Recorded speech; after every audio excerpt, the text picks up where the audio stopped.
Does training your legs cause your upper body to grow due to release of testosterone or growth hormone? Hey everybody, I thought I would chat with you guys and gals a little bit about this today because this is really something that I guess is a pervasive myth, and I thought that this myth had died years and years ago. Right? I thought it had died years ago. And then I had someone ask me in my comments, hey, is this true or is it a myth? Like, I've heard this a lot of times, and I'm sitting here thinking, okay, this is an old myth. And this is one of those where even I remember Chris Jones, who I've been friends with, who said, I think he said 9 or 10 years ago in a video, look, it's a myth, it's not true, but it's a really useful myth. And that's the reality of it. I'm going to go into the details a little bit as to why, but I'm going to agree with him. How many guys started training their legs because of this myth and actually ended up with better fitness, better physiques, better athleticism, and were just overall stronger and fitter? A ton of them, thousands and thousands probably did, because they thought, aha, if I train my legs, because even magazines and books used to talk about it way back in the day when I was younger, if I train my legs, it'll make my body release more tests, more growth hormone. Those are anabolic hormones, and it will cause my upper body to grow. Right? It's a great theory. Great theory. It's where we weren't running into problems. Yeah, it causes some transient spikes in them, but the truth is it's not enough to matter for one. In other words, people get hung up in this idea that because these are things that people take in large doses synthetically, and they produce muscle growth, very much confirmed in studies, right? We have clinical trials in the US on testosterone, right? Done in the lab, ethically, legally, that show pretty profound muscle growth from testosterone. It's very significant, right? Even when all other variables are equal. It literally, even at moderate amounts, doubles the muscle growth of people who are lifting weights, literally doubles it. Okay. So people see that and say, aha, but they're not realizing the levels. They're not realizing that a lot of times in these studies, they are taking people's levels to 3-4 times the normal amount. 3 or 4 times, not a 20% boost, not a 10% boost, a 200 to 300% increase. And it's not just spiking there a little bit through the day or transient, it is staying there for weeks at a time and never dipping. That's when you see those results in the lab. Now, people might chime in and say, well, but maybe it'll produce a fraction of that, because if it's a small fraction of it, and we'll get to that in a minute. All right, what about HGH? It doesn't cause muscle growth in the lab. We need to be clear, that's not why people take HGH. Okay? People take HGH because it helps them stay way leaner, helps with recovery, helps with tendons, right? Helps speed up tendon healing. It reduces fat gain so people can bulk harder while staying leaner. Can also speed up fat loss a little bit, right? That's kind of where that's why people take it.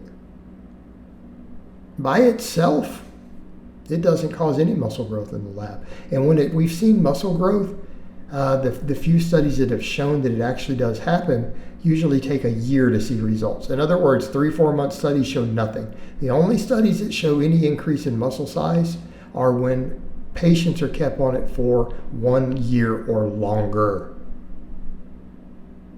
That's what the data shows. You really think 30 minutes of elevated amount after your training is going to do that? And again, we're talking significant amounts here. All right. So what is the data shown on hormones post-workout? Well, this has been studied actually. It was about 8 or 10 years ago. It might have been a little longer back. There was a really detailed study, a meta-analysis that looked at post-workout hormone levels of all these different hormones. And what they found was that the amount that these hormones were elevated post-training, that test and HGH had no impact on muscle growth. Okay, they found no correlation between increased levels, because we need to be clear, these levels are going to go up from training. But the amount that they went up seemed to have no impact on muscle growth. It's just a response by the body. And it wasn't even correlated, meaning people who produced higher testosterone response post-training than people who produced lower, they didn't gain any more muscle. It wasn't correlated. Same with HGH. It didn't seem to matter. Okay? The only hormone, and they studied like 6 or 7 different hormones. You know, the only hormone that was correlated with extra muscle growth post-training was what? Cortisol. Now, this caused a lot of debate at the time because the question became, okay, it's correlated, but is it causing it? There were some theories here. One theory was that the extra catabolic response from the cortisol then caused a larger anabolic response as a countermeasure by the body, okay? And therefore, as the levels were higher, it could be correlated. So if you tried to blunt cortisol, which a lot of products and stuff out there try to do, then it might blunt hypertrophy.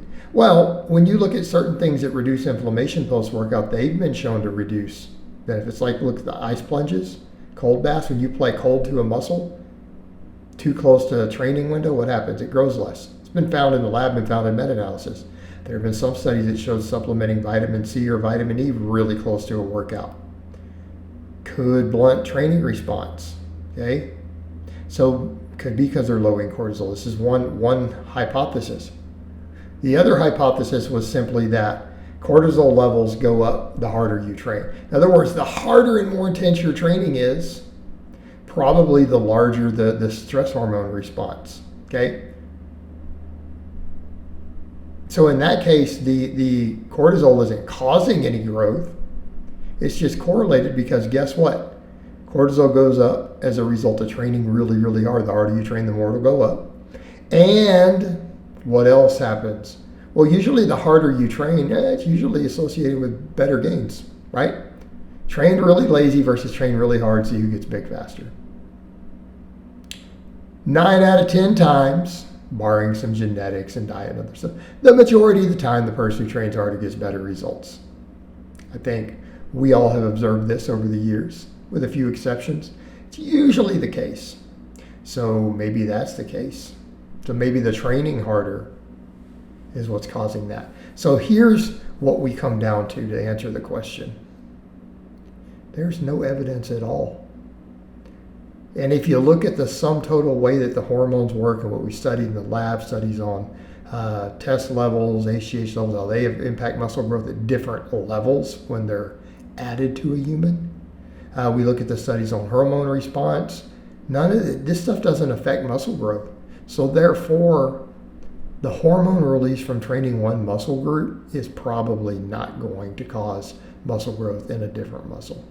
All right, guys, but that's really all I have to say on that today. I hope it's been informative, and I'll talk to you guys and gals next time.